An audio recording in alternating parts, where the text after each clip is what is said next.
네, 안녕하세요. 반갑습니다. 25년 4주차 주간 브리핑 시작합니다. 충격의 일월 거래량이 예상됩니다. 뭐 대출 재개했다, 대출 금리 인하했다 이런 소식들이 많이 들리실 거예요. 대출 문턱이 낮아졌다, 금리를 인하했다, 하반기에 규제가 시작되니까 지금 사라 이런 이야기를 하는 것 같습니다. 아무튼 하반기에는 스트레스 DSR 3단계가 적용되면서 고가의 아파트를 살려는 사람들 제동이 걸릴 것이다. 24년도는 고가의 아파트들이 일부 움직이는 장이었지만 좀 제약을 받게 되겠죠. 그리고 은행을 연일 비판을 합니다. 너희 예대 금리차 너무 많이 먹는 거 아니냐. 예금과 대출의 그 차이 너무 많이 먹는. 야, 1% 초반대 예대 마진을 먹는다고? 야, 너 작년 여름에 기억나니? 어, 예대 마진 거의 없던 시절이 있었습니다. 거의 뭐 제로 마진이던 그런 시절이 있었습니다. 예, 그때 잠깐, 네, 잠깐 반짝했죠. 그러면 정말 대출 문턱이 낮아졌는지, 금리 인하가 되었는지 몇 가지를 한번 보면요. 한국은행 자료 신규 주담대 기준으로 4.3%. 요것이 살짝 떨어진다고 해서 뭐 0.1포인트, 0.2포인트 떨어진다고 하거든요. 지금 이 시절 4%가 넘어가는 이 시절 투자에는 바람직하지 않아. 4% 아래로 떨어졌던 요 작년 여름. 예. 요런 시기가 지속될 거라는 전망 때문에 고가 아파트를 좀 거래가 있었지만 쉽진 않다. 이때 말씀드리지만 2019년 그리고 20년, 21년까지 이어졌던 이 황금 투자기 그때와 지금은 온도차가 상당하다. 그리고 예대 마진을 얼마나 먹냐, 요 빨간색 선으로 나타냈는데요. 굉장한 위기였던 시절, 리먼 사태 그때 이후로 예대 금리 엄청나고요. 그 외에는 평균적으로 1.5% 정도의 예대 마진 먹었습니다. 작년 여름이 비정상적이었죠. 지금의 예대 금리 뭐 1% 초반 이 정도는 그냥 평상시의 모습이라고 보시면 됩니다. 또 오히려 지금 조금 낮다라고 할 수 있죠. 또다시 어떤 위기가 온다든지 하면 다시 이 가상금리가 더 붙어서 높은 금리를 부담해야 될 수도 있다. 오늘 제목과 연관지어서 내용을 말씀드릴 건데요. 지금 1월의 거래량이 60% 60% 신고되었다고 지금 현재까지 요 상태. 아니면 혹은 지금 보통 때는 65% 지금 거래가 진행된 상태거든요. 서울 기준으로는 50% 거래가 진행되었고 지방 기준으로는 65%가 신고되는 시점인데요. 설날 연휴가 너무 많이 끝날이 너무 많아가지고 그래서 조금 더 이 상태라고 가정하고 거래량을 예상해 보면 부산의 경우에도 작년 1월 달은 2,000건, 올해는 1,500건 넘기기 힘들어 보이고요. 대구 24년 1월에 1,700건대의 거래량을 보여줬었는데 1,300건의 거래량을 넘어서기도 힘들어 보입니다. 거래량이 조금 더 잘 나왔던 인천 같은 경우에도 거래량이 거의 반토막이 나는 수준. 1월 거래량이 이따입니다. 1월 거래량이 이따이다. 그럼에도 불구하고 뉴스에서는 제가 캡처를 다 해왔는데 1월 거래량이 늘어난다. 제가 뉴스를 가지고 왔는 것 같은데요.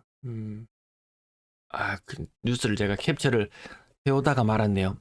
1월 거래량이 늘어나고 있다. 이런 어이없는 뉴스가 있어서 나왔습니다. 그래도 갈롬은 간다. 그 갈롬이 작년 같은 경우에는 고가의 아파트 나름 많이 갔죠. 뭐 큰 내거리 하나 기준으로 해서 이렇게 고가의 아파트 덩어리들이 같이 갔는데 이제 갈롬은 간다 하면 뭐 요런 식이죠. 요런 식. 여기 찾아보기도 힘들 정도의 아주 소수의 아파트들. 얼죽신 중에서도 차별화가 이야기가 나오고 있습니다. 이 투자해서 먹을 게 정말 별로 없다. 이런 느낌이에요.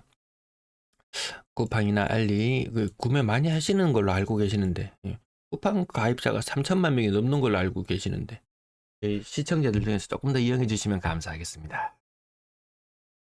자, 매수의지수 대구 점점 매수의지수가 떨어지고요. 주간 실거래 지수 그것도 자꾸 빠지고 있어요.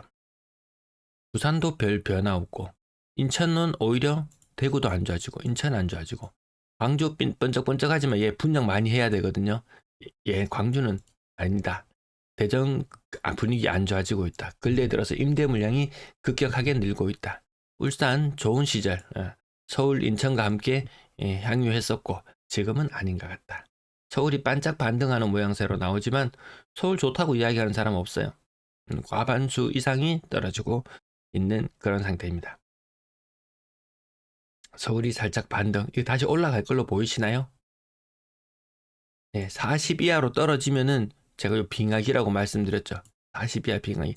다시 분위기가 살아나려면 60을 뚫고 올라가야지 그때 다시 분위기가 살아난다 이야기할 수 있거든요. 60까지 거리가 너무 멉니다. 대구가 매주 낙폭을 점점 키우고 있습니다. 0.15, 0.15.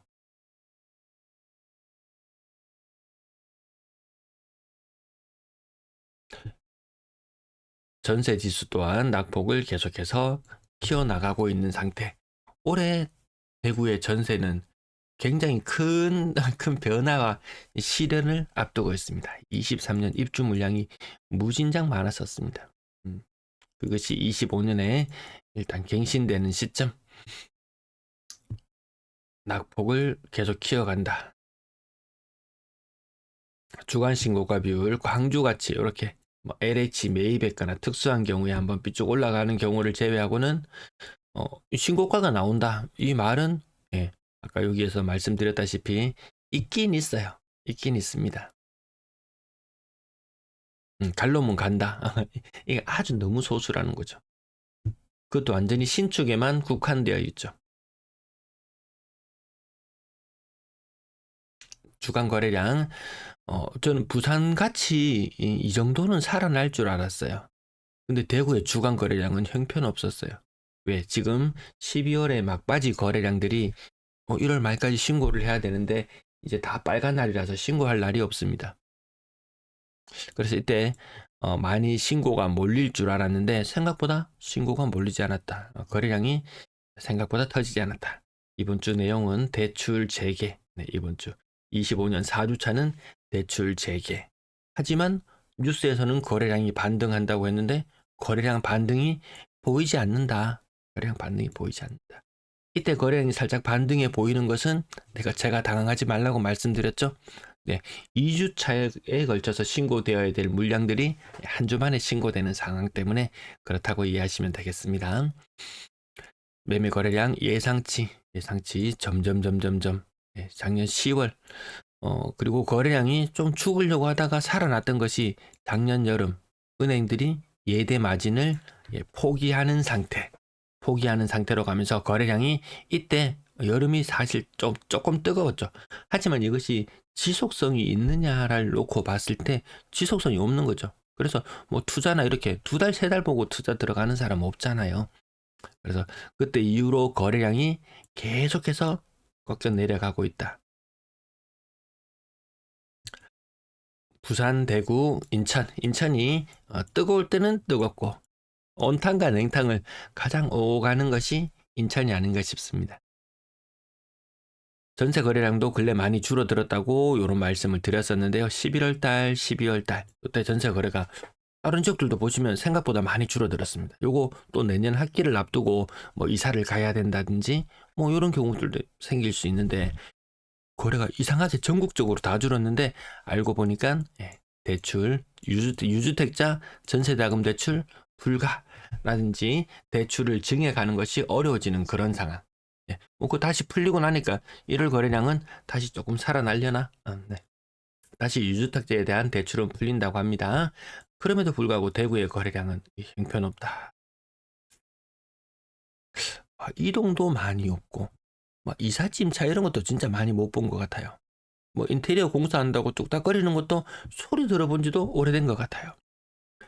매물 대구 최고치 41,000 작년 말에 41,000 한 2, 300 정도 나온 적이 있었는데 그때 이후로 살짝 감소하는 국면을 보였다가 다시 재차 늘어나는데 아무튼 올해 들어서 최고치의 매물 숫자를 기록했고요. 인천도 매물이 가파르게 늘어나고 있고 부산도 다시 모든 지역들이 다시금 매물이 늘어나는 모양새를 취하고 있다. 이 차트 아이고 참 끝이 어딘지 모르게 치솟아 오르고 있습니다. 그러면 얘가 올라가고 나면 지금 잘 나가고 있는 울산 매매 매물 진짜 늘지도 않고 이 상태거든요. 임대 매물은 계속 줄어들었거든요. 예, 큰 공사판 인부 수천, 네, 뭐 엄청난 인구가 들어가 있는 그런 공사판이 끝나고 나면 다시 이 회자 정리, 예, 회자 정리 이렇게 다시 만났다가 흩어졌다가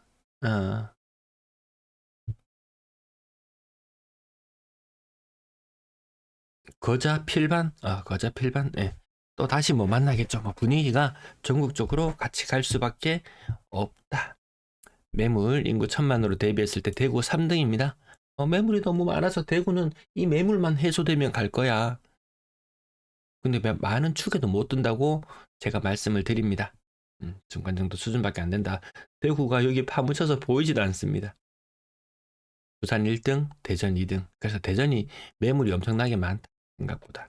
임대 매물은 더 많습니다. 대전 보면 놀라실 거예요. 그나마 뭐 충청권, 뭐 대전, 세종 같이 묶여서 이 영남권과는 차별화되고 있는 와중에도 부산이 그렇게 강세를 보이기에는 힘들어 보인다. 전세 매물 인천이 급격하게 약진하는 모습. 그 외에 대전, 광주도 매물이 늘고 있습니다. 오히려 이 경상도 지방이 어떻게 해석을 해야 될지 모르겠습니다. 경상도 지방이 전세 매물이 계속해서 줄어들고 있다. 진짜 안 팔려고 하나 봐요. 경상도 지역은 집을 임대 안 놓고 다 팔려고 하는 사람들만 있나. 이렇게 해석이 아니고는 딱히 해석하기가 힘들다. 이렇게 멀어지는 구간도 있고 다시 만나는 구간도 있고. 부산 대구 비교 차트였고요. 자, 전세 매물 한번 보시면 대전이 제일 많죠. 대전도 그닥인데 이런 느낌이 듭니다. 광주는 1.4세대당 아파트가 한 채라서 별로. 인천 인구는 1년에 0.7%씩 늘어납니다. 지금 302만 명 정도 될 거예요. 그럼에도 불구하고 인구가 늘어나는 도시도 집값이 그렇게 팡팡 튀지는 못해요. 하물며 인구가 0.7%씩 줄어드는 이런 지역들. 그래서 어디 하나 만만한 지역이 없습니다. 그래서 사람들이 지금 하는 이야기는 모두가 서울로 이렇게 이야기를 하고 있습니다. 시청 감사합니다.